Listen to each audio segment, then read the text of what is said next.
바울은 에베소에서 제법 오랫동안 사역했습니다. 에베소에서 발생되었던 특별한 사건이 오늘 본문에 기록되어 있는데, 이 사건은 에베소에 사는 사람들을 두렵게 만들었습니다. 그러나 그 사건을 통하여 에베소 교회가 형성되는 좋은 계기가 되기도 합니다. 그 사건을 오늘 살펴보려고 합니다. 오늘 말씀을 통해 우리 모두에게 하나님이 말씀하고 싶어 하시는 것이 무엇인지 깨닫고, 또 각자 삶의 형편에 맞는 은혜 받으실 수 있기를 주님의 이름으로 축원합니다. 자, 사건이 이렇게 시작됩니다. 놀라운 능력이 나타났다. 이것부터 시작됩니다. 11절 보세요. 하나님이 바울의 손으로 놀라운 능력을 행하게 하셨다. 그 놀라운 능력은 심지어는 이런 일이 있었습니다. 12절, 심지어 사람들이 바울의 몸에서 손수건이나 앞치마를 가져다가 병든 사람에게 얹으면 그 병이 떠나고 악귀도 나가더라. 바울이 얼마나 바빴겠어요. 또 바울을 요청하는 사람들이 얼마나 많았겠어요. 바울님, 바울 목사님, 여기 신방 와주세요, 제 말을 좀 들어주세요 하면서 바울이 얼마나 바빴겠습니까? 그래서 사람들이 바울을 만나기가 어렵자 이제 바울의 몸에 있는 수수건이나, 바울은 장막 짓는 일을 했잖아요. 그러니까 일할 때 필요했던 앞치마, 이런 것들을 가져다가 병든 사람 위에 얹었더니 병이 낫는 거예요. 그리고 귀신 들렸던 사람이 귀신이 떠나는 이런 일들이 있었습니다. 대단한 일이죠. 대단한 일입니다. 이런 내용들이 적혀 있는 것을 보고 우리는 에이, 성경은 거짓말이야, 과장을 해도 너무 심하다, 어떻게 바울의 몸에서 손수건이나 앞치마를 가져다가 병든 사람에게 얹으면 그 병이 낫고 악귀도 나가? 말도 안 돼.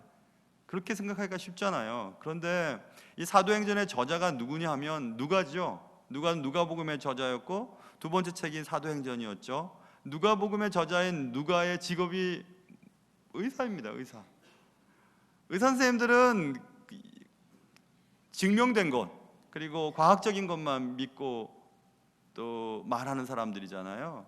그러니 의사 누가의 기록이 이렇게 있는 것을 보면 분명한 이런 사건들이 일어났다는 것을 알 수 있습니다. 이처럼 하나님은 폭발적인 능력을 바울의 손을 통해 행하셨습니다. 이 사건은 당시 에베소 사람들에게 큰 인상을 주었죠. 여기서 우리가 기억해야 할 것이 하나 있습니다. 병도 떠나고 악귀도 쫓겨나갔습니다. 그것은 바울의 손수건과 바울의 앞치마가 능력이 있었기 때문이 아니었습니다. 그렇다고 바울의 능력 때문도 아니었습니다. 성경은 분명히 말씀하고 있습니다. 하나님이 바울의 손으로 놀라운 능력을 행하게 하셨다, 이렇게 써 있습니다. 그러니까 바울의 손으로, 그러나 그 바울의 손은 하나님이 하신 것이었습니다. 그러니까 병도 낫고 악귀도 쫓김을 당한 것은 손수건도 아니고 앞치마도 아니고 바울의 능력도 아니고 바울의 손을 사용하신 하나님이라고 하는 사실을 우리는 꼭 기억해야만 하는 것입니다. 우리가 착각할 때가 많아요. 우리가 어떻게 무슨 일들을 이루어 놓고 하나님께 감사 예배도 드리지만 사실은 자기가 높아지는 경우들도 많습니다. 예배라고 하는 것은 하나님이 영광 받으시는 것이 예배거든요. 그런데 감사, 하교 취득 감사 예배, 뭐 무슨 사업 확장 이전 감사 예배, 이런 건 사실 예배가 아니에요. 그냥 하나님 앞에 그냥 감사를 표현하는 것뿐이지, 예배는 하나님이 영광 받으셔야 되거든요. 그런데 우리가 그렇게 영광 받을 때가 있어요. 자녀가 잘 되면 내가 잘해서 된 것 같고, 교회가 잘 되면 내가 뭐 열심을 해서 잘 된 것 같고, 내가 공부 열심히 해서 잘 된 것 같고, 그럴 때가 많이 있는데 그렇지 않아요. 착각입니다. 제가 청년 사역을 오래 했습니다. 신학교에 들어간 후 1년은 주일학교를 하고, 그 이후부터 교구 사역을 할 때까지 쭉 청년부만 했어요. 청년이 저한테 맞는 것 같아요. 청년들 되게 좋아하거든요. 청년 사역을 할 때 여러 가지 일들이 있었습니다. 제가 처음 사역할 때 90년도 초반, 93년도였는데요.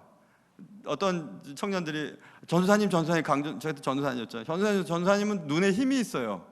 그래서 내가 그렇지, 힘이 있지 하고, 이제 그래 누구 닮지 않았냐? 이렇게 막, 그때 한참 차인표가 눈에 힘을 주고 다녔거든요. 그래서 누구 닮지 않냐? 차씨자냐? 그랬더니 그래서 애들이 한참을 보더니 나랑 닮은 사람이 그런 사람이라고 생각이 안 했나 봐요. 그래서 제가 왜 있잖아, 그 차 누구 있잖아. 그랬더니 있죠. 차인표 같지 않냐? 그랬더니 네, 차인태 같아요. 막 이런 얘기를 했어요. 그래? 그래서 뭐 할 수 없지 뭐. 그런데 또 그 당시 때 제가 이름이 강나무잖아요. 그래서 그때 그 강서구 배우 있었어요. 잘생긴 배우. 그래서 그럼 나 내 이름도 비슷한데 내 이름이랑 두 글자랑 똑같은 영어 배우 맞춰봐. 막 애들한테 그랬더니 난 강서구라고 얘기할 줄 알았거든요. 그랬더니 있다는 거예요, 애들이. 그래서 드디어 맞췄구나. 강서구 그렇게 얘기할 줄 알았습니다. 예, 강준사님 닮은 사람 있죠. 강남길이에요. 이렇게. 그래서 내가 착각했구나. 눈에 힘이 들어간 것도 차인표를 닮은 거지. 차인태를 닮은 거지. 차인표를 닮은 게 아니야. 그렇다고 또 차인태 씨와 관계된 분이 차인태를 비하했다고 또 얘기하지 마세요. 그냥 웃자는 얘기입니다. 그리고 강남길을 닮았대요. 제가 난 강서구를 닮은 줄 알았는데 착각이죠, 그렇죠? 그런 착각을 하는 경우들이 많아요. 은행 다닐 때 저는 신학교 가기 전이죠. 고등부 선생님을 했습니다. 고등부 아이들 재밌게 잘 가르쳤어요. 그래서 복음성가 경연대회를 준비하느라 아이들과 같이 토요일 날 막 열심히 이제 뭐 기타 치면서 율동도 하고 막 열심히 해서 결국 주일날 제가 맡던 고3반 아이들이 우승했어요. 근데 토요일 날 열심히 막 기타를 제가 치면서 막 열심히 애를 쓰고 있는데 제가 먼저 웃으면 안 되는데 아무튼 그래서 막 열심히 이렇게 하고 있는데요.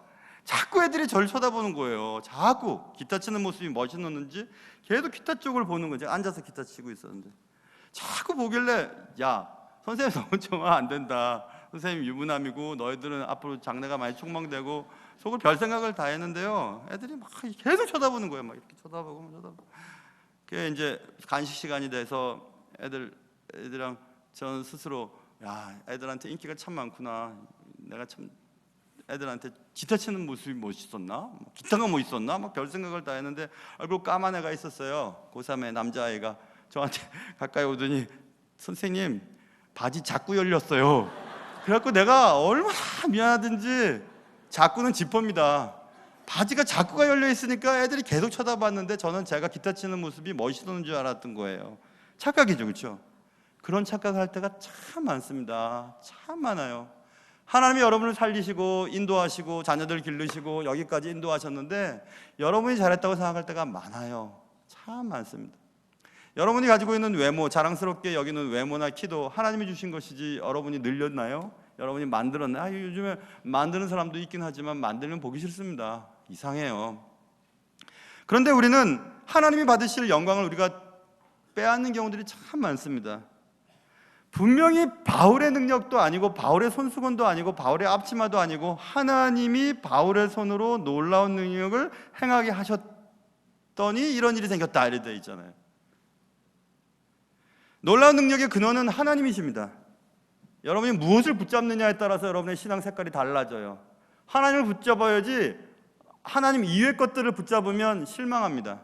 모쪼록 놀라운 능력의 근원이 어디 있는지, 어디로부터 오는 것인지, 우리의 삶의 주인은 누구신지를 잊지 말고 살아갈 수 있는 여러분과 저의 삶이 되시기를 주님의 이름으로 축원합니다.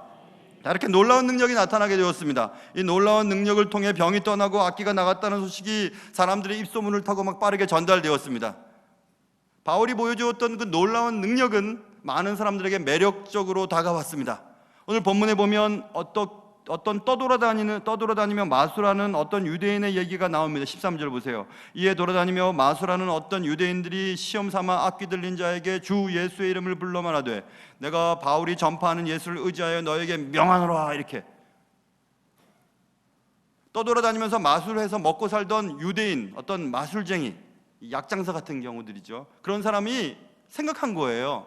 야, 바울이 갖고 있었던 저 능력, 바울의 손수건이나 앞치마만 갖다 줘도 병이 나가고 그리고 악기가 쫓겨나가는 저 능력을 내가 소유할 수 있다면 나는 더 이상 떠돌아다니지 않고 내 소유의 어떤 물건들을 나눠주면서 팔고 돈을 벌 수 있을 텐데 라는 생각들을 갖게 되었습니다. 더 이상 이제 떠돌이 약장사 같은 일을 그만둘 수 있을 것이라고 생각을 하였습니다. 그리고 그는 시험 삼아 예수를 의지하여 악귀를 내어 쫓으려고 했습니다. 또 그뿐만이 아닙니다. 오늘 본문에 보시면 14절 유대의 한 제사장 가문의 스게와라고 하는 사람의 7 아들도 이 일을 행하더니 제사장 가문의 7 아들들도 제사장 가문의 아들들로 태어나서 좋은 가문의 좋은 신앙의 가문이라고 얘기를 했지만 자신들이 능력이 없는 것을 알고 능력을 받기를 원했습니다. 그리고 이들도 바울처럼 흉내를 내면서 주 예수의 이름으로 악귀도 쫓고 병을 쫓으려고 했습니다. 마술장이 어떤 유대인과 그리고 제사장 스게와의 7 아들이 그런 일을 했을 때 15절, 악귀가 대답하기 시작합니다. 귀신 들린 그 사람의 입을 통해서 귀신이 얘기하는 거죠. 얘기합니다. 그래, 내가 니들이 말하는 예수도 안다, 그리고 바울도 안다. 근데 니들은 뭐냐? 하고 그 악귀 들린 자가 그 마술사 유대인과 스게와의 7 아들에게 덤벼든 겁니다. 덤벼들어서 눌러서 넘어뜨리고 옷을 막 벗기 시작하는 거예요. 그러자 벗은 몸으로 그 집에서 도망을 쳐버립니다.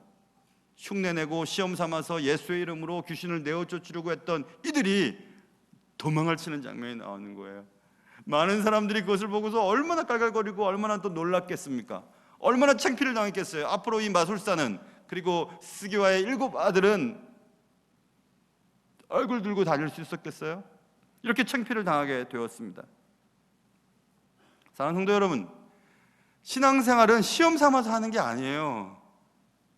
그리고 흉내내어서 되는 것도 아니에요. 신앙생활은 그렇게 하는 거 아니죠.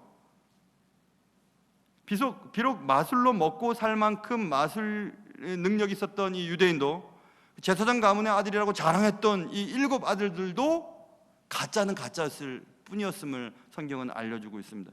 흉내낸다고, 시험 삼아서 한다고 가짜가 진짜가 될 수가 없습니다. 너무 화장을 진하게 하는 사람 보면 얘기하잖아요. 자기 남편이, 야, 호박에 줄 긋는다고 수박 되냐? 막 이런 얘기 하잖아요. 맞아요. 가짜는 가짜고 안 되는 건 안 되는 거죠. 이제 또 가을이 됩니다. 가을 되면 또 입을 옷이 뭘까, 또 농문을 열기 시작하죠. 야, 이 옷은 많은데 입을 옷이 없다라고 말씀하지 마시고 몸을 맞춰야 됩니다. 옷에 몸이 자꾸 불어나니까 입을 옷이 없는 거잖아요. 그런데 입을 옷에 대해서 탓하며 옷이 없다고 탓하는 일들이 많습니다. 옷이 없는 게 문제가 아니라 입던 옷이 몸에 안 맞기 시작했기 때문인 것을 알아야 되죠. 가짜는 진짜가 될 수 없어요. 흉내낸다고 되는 것도 아니고 시험 삼아서 해본다고 되는 것도 아닙니다. 오늘날에도 시험 삼아 신앙생활을 하는 경우들이 있죠. 예수의 이름을 불러 말하기도 하고 예수를 의지하여 명령하기도 합니다. 귀신을 내쫓는다고 주 예수 그리스도의 이름으로 명하노니 이 더러운 마귀야 떠나라 라고 얘기하는 경우들도 있습니다. 그러나 가짜는, 흉내는 사람을 속일 수는 있으나 결국 정체가 많은 사람들 앞에 드러날 뿐입니다.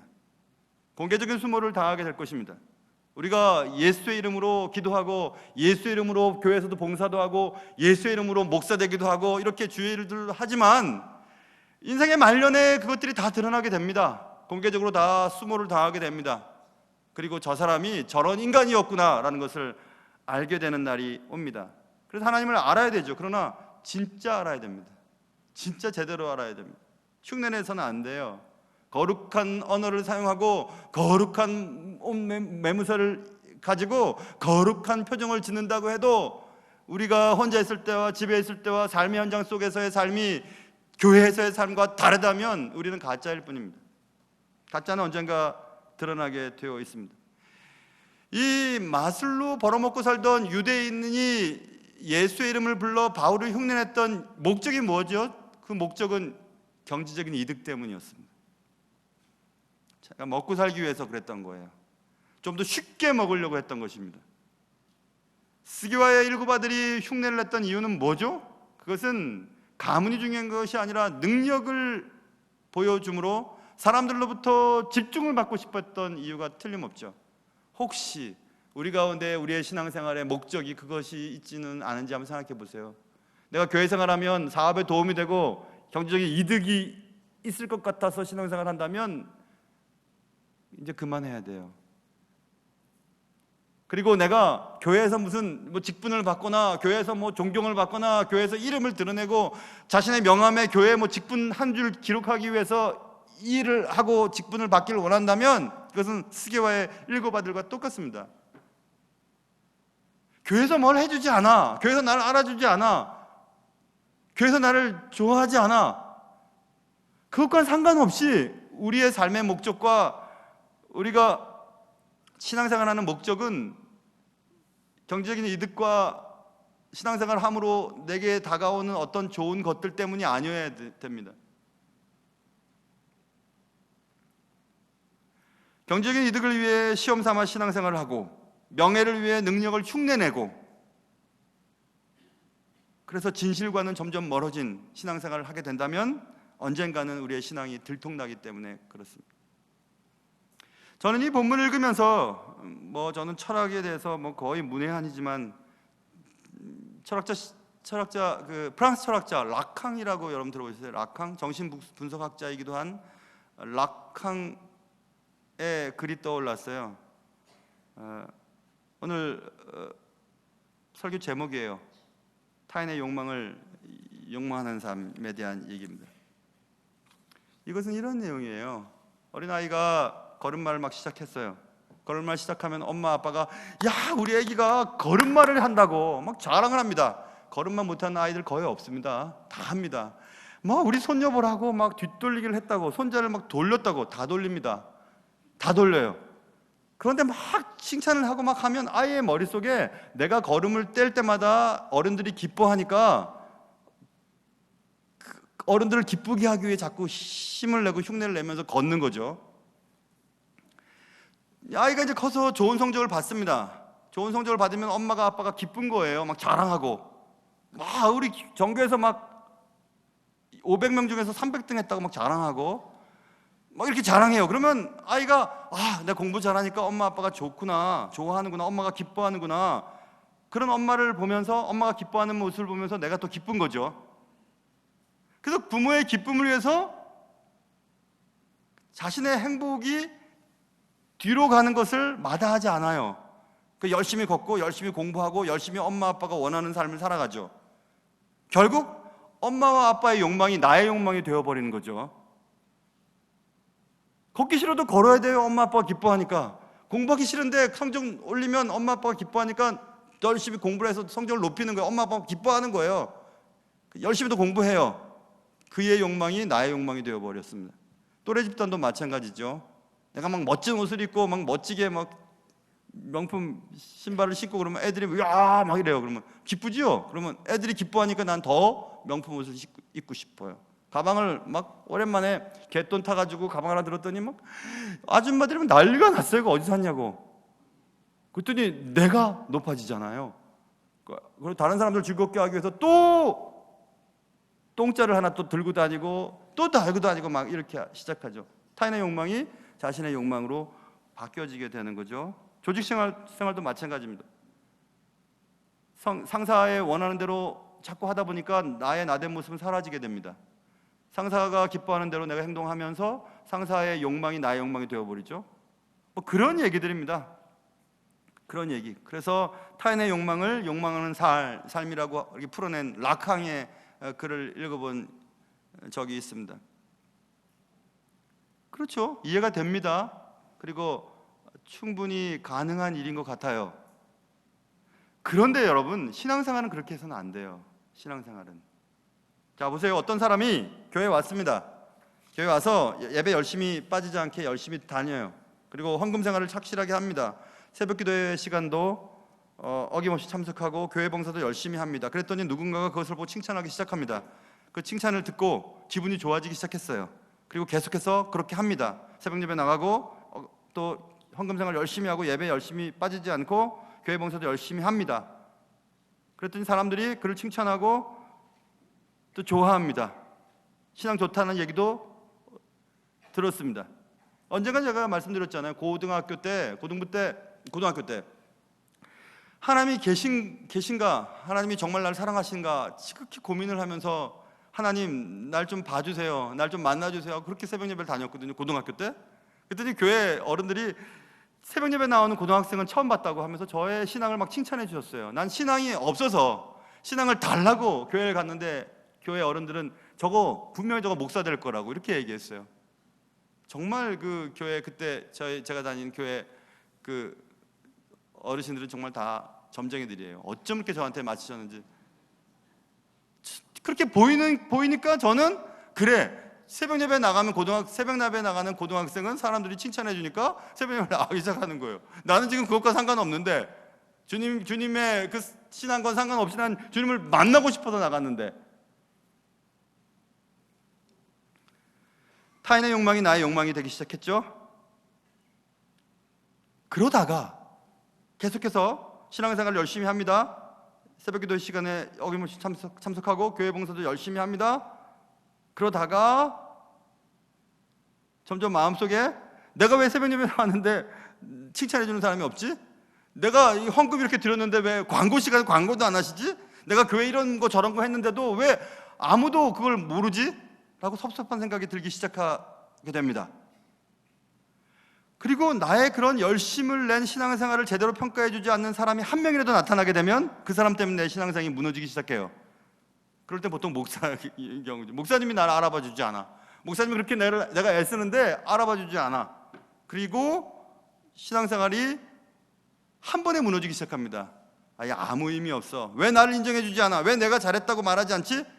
나를 왜 무시하는 거 아니야? 왜 내가 드린 헌금에 대해서 알아주지 않는 거야? 내가 그렇게 많이 애를 쓰고 수고했는데, 여름에 그렇게 봉사했는데 왜 나를 칭찬해 주지 않지? 에이, 다 하기 싫어. 그래서 갑자기 예배 가는 게 싫어지고 헌금 생활도 의미가 없게 느껴지게 됩니다. 새벽 기도에 꼭 나가야만 하는 이유가 뭐지? 교회 봉사는 꼭 할 필요가 없잖아. 이제 더 이상 나의 욕망이 타인의 욕망에 의해 자극되지 않게 됩니다. 인정받지 못하니까, 내가 정당하게 칭찬받지 못하니까 타인의 욕망이 나를 더 이상 그 일을 하도록 만들어주지 못하는 거예요. 그럼 이제 사람들이 얘기하죠. 신앙생활은 하나님 보고 하는 거지 사람 보고 하는 겁니까? 그 말은 맞지만, 분명히 당연한 말이지만 틀린 말은 아니지만 그 말이 내 귀에 들려오지 않습니다. 왜냐하면 지금까지 타인의 욕망이 나의 욕망을 자극하여 타인의 욕망 때문에 내가 욕망했으니까. 그렇게 신앙생활을 하게 되면 언젠가 무너집니다. 인정받지 않고 또 사람들이 나를 무시했다고 여겨집니다. 심지어는 목사님이 이렇게 설교하다가 이렇게 하다가 잠깐 딴딴 보다 넘어가면 날 쳐다보지 않았다고, 날 무시했다고, 내가 돈이 없다고, 내가 나이 들었다고, 나를 무시했다고 이런 얘기를 하기 시작하죠. 대부분 그런 거예요. 여러분, 타인의 욕망이 나의 욕망이 되어서는 안 돼요.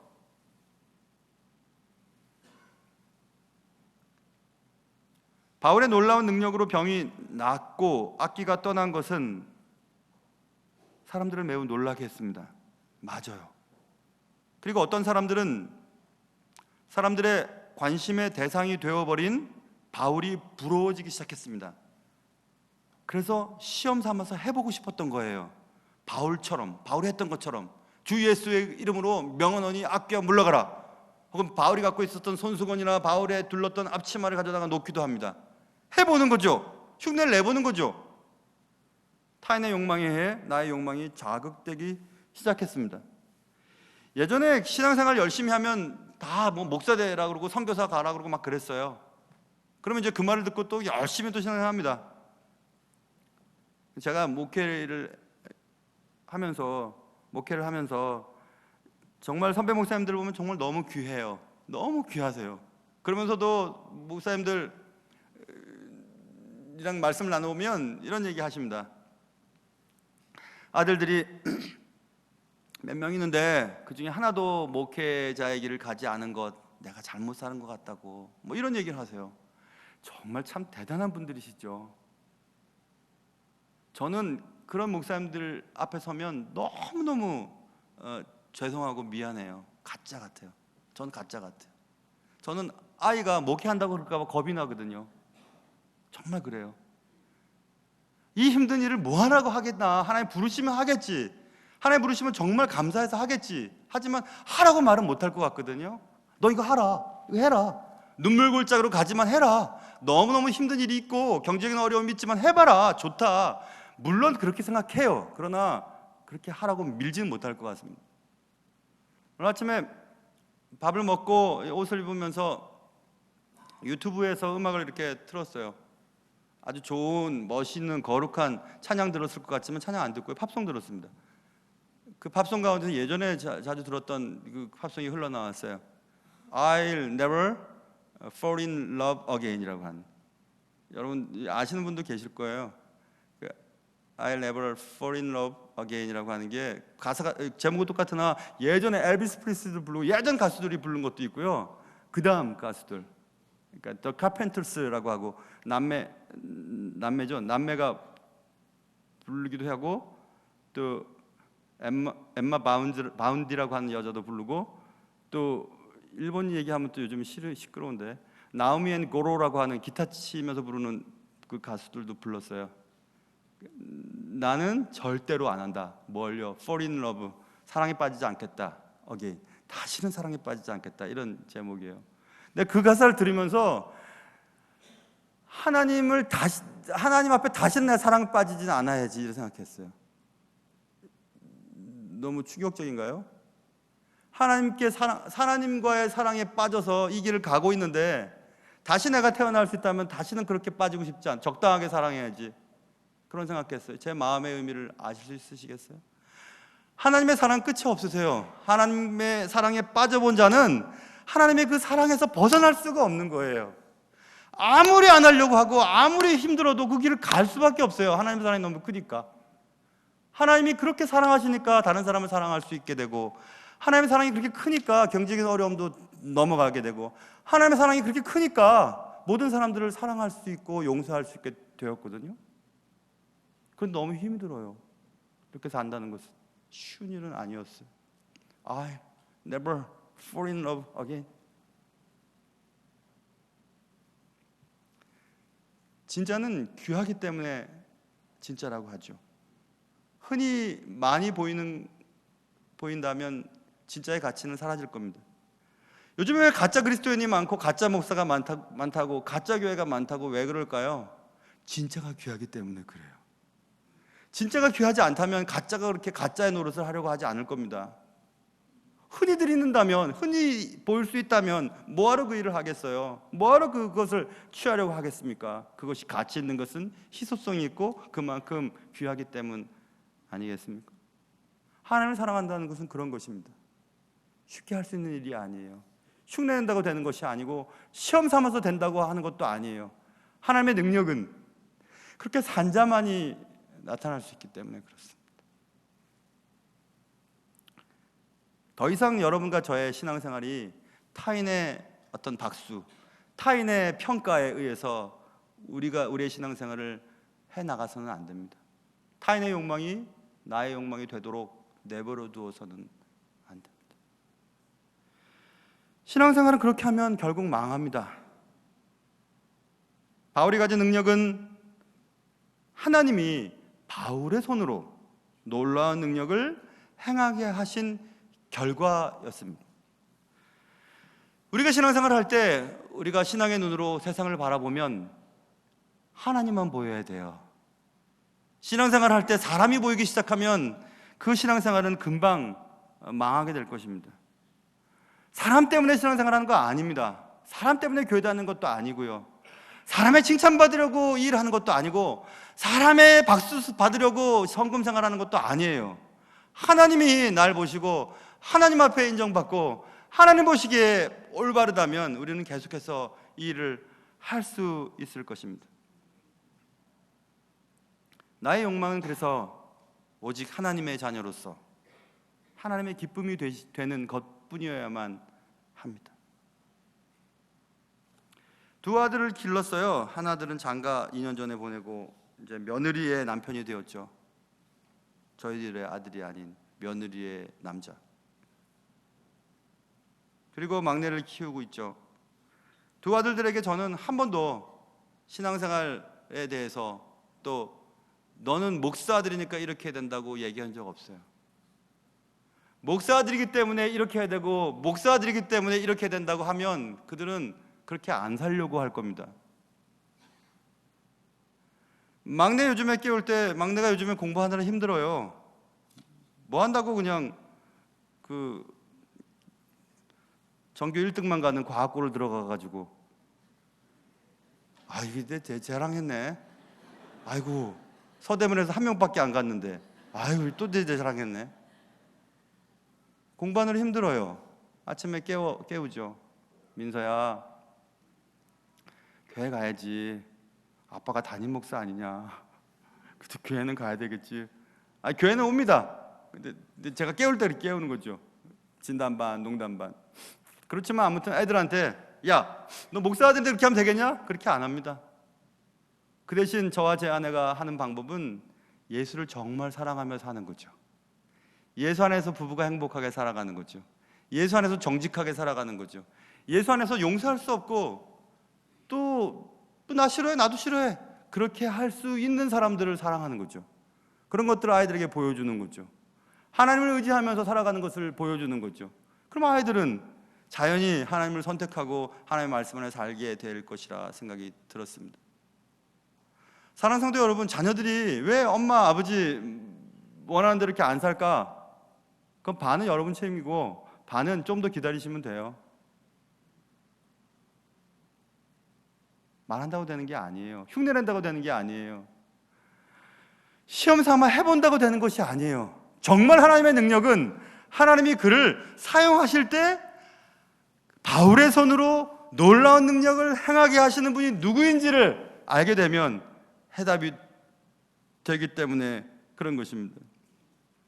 사랑하는 성도 여러분, 그러므로 타인의 욕망을 욕망하는 신앙생활을 버리시고 나의 욕망이 진짜 신앙생활의 원동력이 되었으면 좋겠어요.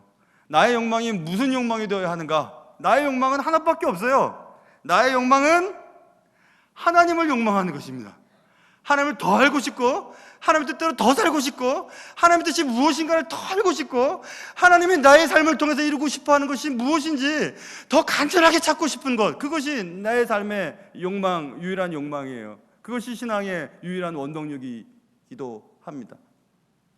그래서 헌신도, 기도도, 봉사도, 헌금생활도 그 어떤 것도 하나님을 욕망하는 가운데 자연스럽게 하게 될 때, 그때 우리는 비로소 진정한 그리스도인으로 달라질 수 있을 것입니다.